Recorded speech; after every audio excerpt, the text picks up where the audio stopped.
Looking for a quick and delicious breakfast you can make in just a few minutes?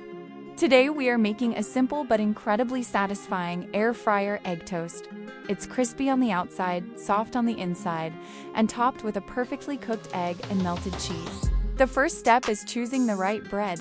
For this recipe, you can use classic white bread, whole wheat bread, or sourdough.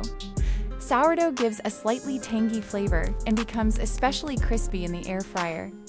Brioche is also a great option if you want a richer, slightly sweet taste. Take 2 slices of bread and gently press the center of each slice using a spoon or your fingers. This creates a small space where the egg will sit while cooking. This simple step helps the egg stay in place and cook evenly. Next, spread a little butter over the surface of the bread. Butter adds flavor and helps the bread become golden and crispy while cooking in the air fryer. Now crack 1 egg into the center of each slice of bread. Add a pinch of salt and black pepper for seasoning. Sprinkle shredded cheese on top. Cheese melts beautifully in the air fryer and creates a creamy, savory layer that pairs perfectly with the egg. Mozzarella, cheddar, Gouda, or any cheese that melts well will work perfectly.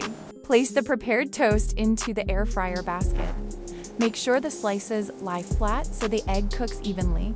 Cook at 180 degrees Celsius or 356 degrees Fahrenheit for about 6 to 8 minutes. During this time, the bread becomes crispy, the cheese melts, and the egg cooks gently on top. Once the toast is ready, carefully remove it from the air fryer. Sprinkle chopped green onions on top for freshness and color.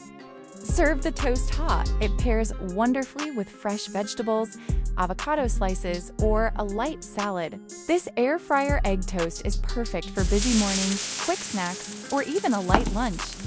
It takes only a few minutes to prepare, but tastes like a comforting homemade meal. Try this simple air fryer recipe and enjoy a crispy, warm, and satisfying breakfast.